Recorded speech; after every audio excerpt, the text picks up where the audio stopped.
ही रोचक है और हृदय में ज्ञान उत्पन्न करने वाली कहानी है। दोस्तों, इस वीडियो को जरूर पूरा देखिए। एक भिखारी किसी किसान के घर भीख मांगने गया। किसान की स्त्री घर में थी, उसने चने की रोटी बना रखी थी। किसान जब घर आया, उसने अपने बच्चों को खूब प्यार किया और स्त्री ने उनके हाथ और पैर धुलाए। उसके बाद रोटी खाने को दिया। स्त्री ने मुट्ठी भर चना भिखारी को डाल दिया। भिखारी चना लेकर चल दिया। रास्ते में भिखारी सोचने लगा, हमारा भी कोई जीवन होता। दिन भर कुत्ते की तरह मांगते फिरते हैं और फिर जा कर के घर में स्वयं खाना बनाना पड़ता है।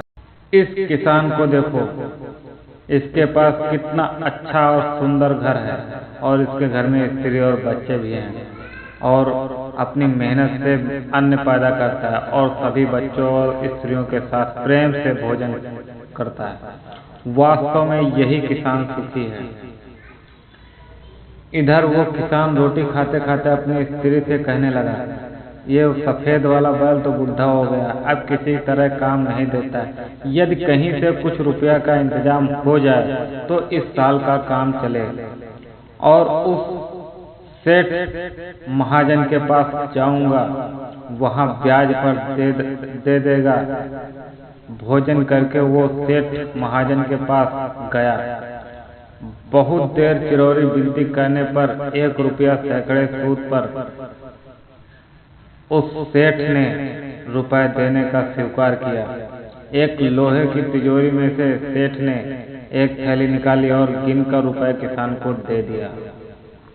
रुपए लेकर किसान अपने घर को चला। वो रास्ते में सोचने लगा, हम भी कोई आदमी हैं, घर में 5 रुपए भी नगद नहीं।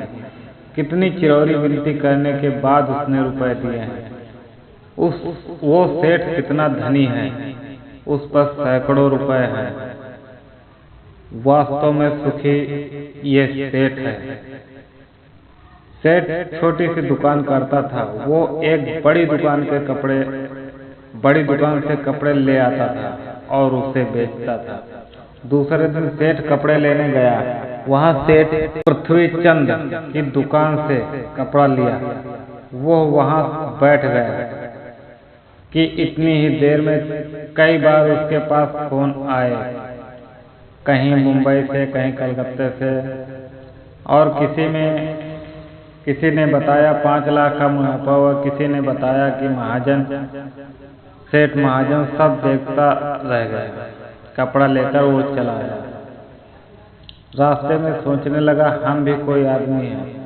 100-200 जुड़ गए, महाजन कहलाने लगे। पृथ्वीचंद कैसे हैं, एक दिन में लाखों का फायदा। वास्तव में सुखी तो वो है।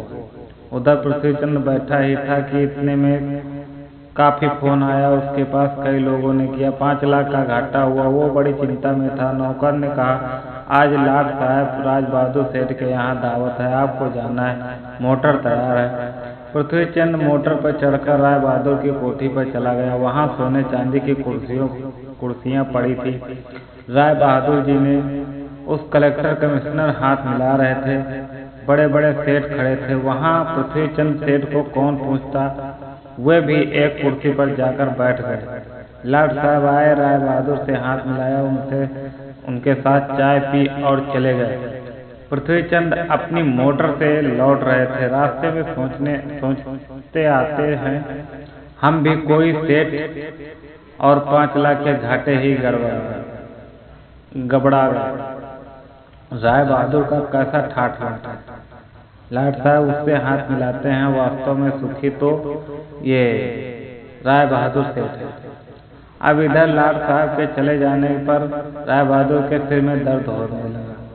बड़े बड़े डॉक्टर आए, एक कमरे में वो पड़े थे। कई बार उनको फोन आए कि एक साथ आ गए कि उनकी भी चिंता और भी बढ़ गई और कारोबार में काफी बातें याद आ गई कि चिंता में वो पड़े ही। तभी खिड़की से उन्होंने झांक कर देखा। नीचे देखा एक भिखारी हाथ में एक डंडा लिए अपनी मस्ती में जा रहा था। राय बहादुर ने उसे देखा और बोले, वास्तव में तो सुखी यही है, इसे न तो घाटे की चिंता है न मुनाफे की। फिक्र। इसे लाट साहब को पार्टी भी नहीं देनी पड़ती, सुखी तो सबसे यही है। दोस्तों, शिक्षा क्या मिली? इसी कहानी से हमें ये पता चलता है कि हम एक दूसरे को सुखी समझते हैं, पर वास्तव में सुखी कौन है, इसे तो वही जानता है जिसके आंतरिक भाव विचार के अंदर शांति है, जिसे आंतरिक सुकून है, जिसने अपने मन विचार पर सुकून पाए हैं। आप चाहे भिखारी हो या करोड़पति हो, लेकिन आपके मन में जब तक शांति नहीं है तब तक आपको सुकून नहीं मिल सकता है।